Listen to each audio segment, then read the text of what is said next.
1 million লোককে ফ্রিতে উমরা করাবে ইউএই থেকে। যাদের স্যালারি 2,500 দিরহামের নিচে তারা চাইলে অ্যাপ্লাই করতে পারবেন। এখন এই সুযোগটা দেওয়া হয়েছে, এতদিন এই সুযোগটা ছিল না, বা হয়তো কেউ অ্যাপ্লাই করলে অনেক দিন পরে থাকতো।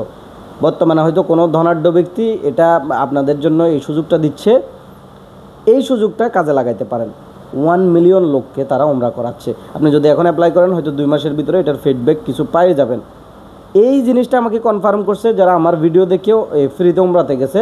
তারা আমাকে কালকে ভয়েস দিয়ে বলতেছে, ভাইয়া ওই অথরিটি আমাদেরকে বারবার অনুরোধ করতেছে যে আপনারা যেখানে যান আপনার বন্ধুবান্ধব আত্মীয় স্বজন যারাই আছে ইউএইতে সবাইকে এই জিনিসটা প্রচার করবেন, বলে দেবেন যে আমরা বর্তমানে 1 মিলিয়ন লোককে পর্যন্ত এখানে ফ্রিতে উমরা করার একটা উদ্যোগ নিয়েছি।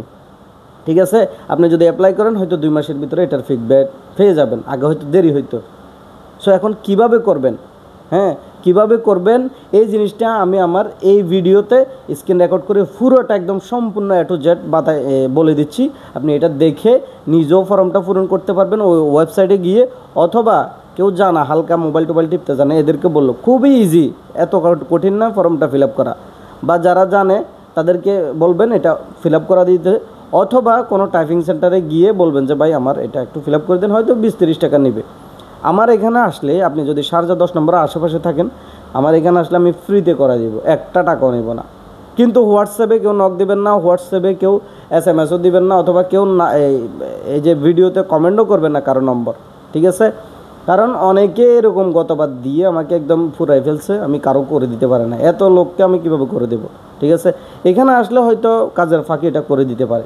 ঠিক আছে, এতটুকু হলো কথা। ভিডিওটা সম্পূর্ণ দেখেন, এবং কি যারা এই সুযোগটা এখনও হয়তো কাজে লাগান নাই, চাইলে আপনারা যদি আপনাদের এরকম মনে হয় যে 2,500 টাকা স্যালারি হইলেও হয়তো করতে পারতেছেন না বিভিন্ন সমস্যার কারণে, তারা চাইলে এই সুযোগটা কাজে লাগাইতে পারেন। এটা আপনাদের জন্য হয়তো আল্লাহ পাকে এটার সুযোগটা রাখছে, মানে এটাকে একদম মনে করিয়েন না যে না এটা গরিবের জন্য বা ওর জন্য বা এটা বঞ্চিতদের জন্য।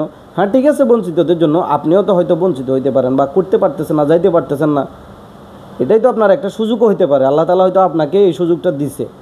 সো সম্পূর্ণ ভিডিওটা দেখেন, এখানেই বলা আছে, ঠিক আছে? ভালো করে দেখে ফিল আপ করে আপনি অ্যাপ্লিকেশন করেন, আগামী 2 মাসের ভিতরে হয়তো এটার ফিডব্যাক পাবেন ইনশাআল্লাহ। আসসালামু আলাইকুম। প্রথমে আপনারা আপনাদের মোবাইলের ক্রোম ব্রাউজারটি ওপেন করবেন, সেখানে গিয়ে সার্চ করবেন উমরা ফর লেবার্স। আমার এখানে চলে আসছে, তো আপনার পুরাটা লিখলে আশা করি চলে আসবে। আসার পর এখানে দুইটা অপশন, একটা হলো গিফট অ্যান্ড উমরা, এটা আপনি চাইলে কাউকে উমরা করাইতে পারবেন। আপনি করবেন অ্যাপ্লাই ফর উমরা, সেখানে ক্লিক করার পর এই ফর্মটি আসবে। এখানে গিয়ে আপনি ফার্স্ট নেম দিবেন, আপনার আইডিতে যা যা আছে সম্পূর্ণ ওইভাবেই দিবেন। আমার ফার্স্ট নেম, তারপর লাস্ট নেম বলতে আইডির মানে পরবর্তী যে নামটা আছে, মানে আপনার বাবার নাম, সম্ভবত বেশিরভাগ বাবার নামই থাকে আইডিতে লাস্ট নেম। তো আপনি লাস্ট নেম ওইটা দিয়ে দিবেন, আপনার মোবাইল নাম্বার দিয়ে দিবেন, আপনি কি পুরুষ না মহিলা ওইটা জেন্ডারে দিয়ে দিবেন। তারপর আপনার ডেট অফ বার্থ এখানে লিখে দিবেন, জন্ম তারিখটা লিখে দিবেন, অথবা এখানে ক্যালেন্ডার আছে সেখান থেকে দিয়ে দিবেন। তারপর আপনার ন্যাশনালিটি দিবেন, আপনি কি বাংলাদেশি না পাকিস্তানি না ইন্ডিয়ান, এগুলো আপনি এখান থেকে দিয়ে দিতে পারেন। তারপরে আপনার ন্যাশনালিটি দেওয়ার পরে এখানে একটা জিজ্ঞাসা আছে, আপনি কি মুসলিম? আপনি ইয়েস দিবেন মুসলিমে, ঠিক আছে? আপনি আসলে মুসলিম না হলে তোমরা করার জন্য যাইতেন না, ঠিক আছে? তারপরে নিয়োগকারীর নামের ভিতরে আপনি আপনার কোম্পানির নামটা দিয়ে দিবেন, আপনার আইডি কার্ডে যে কোম্পানির নামটা আছে, হ্যাঁ, যে লাইসেন্সের নাম, ওই লাইসেন্সের নামটা দিয়ে দিবেন। অনেকে হয়তো আরবাবের নামটা মনে করতে পারেন, আরবাবের নামটা দেওয়ার দরকার নেই, আপনার যে কোম্পানিটা আছে ওই কোম্পানির নামটা আপনি ওইখানে দিয়ে দিবেন। তো আমি আমার যে কোম্পানির নামটা আছে ওইখানে এটা দিয়ে দিচ্ছি। তারপর যে অপশনটা আছে সেখানে বলতেছে আপনি মানে কোন জায়গায় থাকেন, কোন স্টেটে থাকেন, সেই স্টেটের দেওয়ার জন্য আপনাকে বলতেছে। তো আপনি এখানে যে স্টেটে থাকেন, আপনি যদি দুবাই থাকেন দুবাই দিবেন, শারজা থাকলে শারজা দিবেন। আমি শারজা আছি, কারণ শারজা দিয়ে দিয়েছি বর্তমানে। তো আপনাকে জিজ্ঞেস করতেছে আপনি কি আগে উমরা করেছেন, যদি না হয় নো দিবেন, যদি হয় তাহলে ইয়েস দিবেন। তারপরে আপনার মাসিক বেতন কত, স্যালারি কত, এরকম একটা দিয়ে দিতে, আমি সম্ভাব্য আমার একটা দিয়ে দিলাম, ঠিক আছে? আপনার যদি 1,000 হয় 1,000 দিবেন। তারপর এখানে আপনার পাসপোর্ট নম্বরটি দিবেন, পাসপোর্ট নম্বর ভ্যালিড, কিন্তু আপনার পাসপোর্ট কিন্তু 6 মাসের বেশি থাকতে হবে, ঠিক আছে? এর থেকে কম যদি হয়, 6 মাসের কম হইলে তারা অ্যাকসেপ্ট করবে না, ঠিক আছে। তারপর আইডিও এমএস আইডিও 6 মাসের বেশি থাকতে হবে। তারপরে এখানে আপনাকে বলতেছে যে আপনার পাসপোর্ট এক্সপায়ার ডেট কবে, মানে তারা জানতে চাচ্ছে, কারণ এখানে আপনার যদি পাসপোর্ট 6 মাসের কম হয় আপনার এটা হবে না, বা আপনি যে ডেট চুজ করবেন সেই ডেট বা সেই মাস যখন আপনি যাবেন তখনই 6 মাস ভ্যালিড থাকতে হবে পাসপোর্টটা, ঠিক আছে।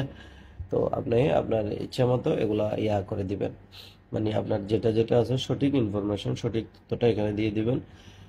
পাসপোর্ট এক্সপায়ার ডেট, তারপরে এমএস আইডি ডেটটা, সরি এমএস আইডি নাম্বারটা এখানে দিয়ে দিবেন। আমি আমার এমএস আইডি নাম্বারটা এখানে টাইপ করে দিচ্ছি। এগুলা জাস্ট আপনাদেরকে দেখানোর জন্য আমি টাইপ করে নাই, কারণ আমি টাইপ করলে আমাকে দিবে না। আমার এখানে কন্ট্রাক্টে যে স্যালারি আছে ওই স্যালারি অনুযায়ী আমাকে দিবে না। আপনি যদি লেবার হয়ে থাকেন, আমার এখানে ইনফরমেশন অনেক হাই আছে, এই কারণে আমাকে দিবে না, যার কারণে আমি এমনি ফর্মটা পূরণ করতেছি জাস্ট আপনাদেরকে বোঝানোর জন্য। তারপরে এখানে দিয়ে দিবেন আপনার আইডি, মানে এমএস আইডি কবে এক্সপায়ার হবে ওই এক্সপায়ার ডেটটা দিয়ে দিবেন।